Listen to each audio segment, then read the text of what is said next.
ইহঁত দুয়ো গম নোপোৱাকৈ মই ভিডিঅ' ক্লিপ ৰাখোঁ যাম বজাৰটো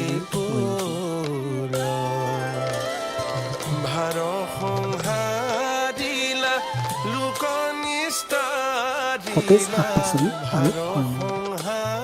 দেউতাই আপেল লৈ আছে পাহাৰীয়া নিৰ্ভেজাল কল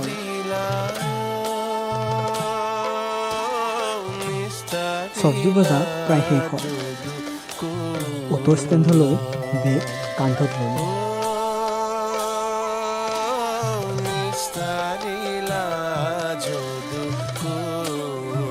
একাপ একাপ চাহ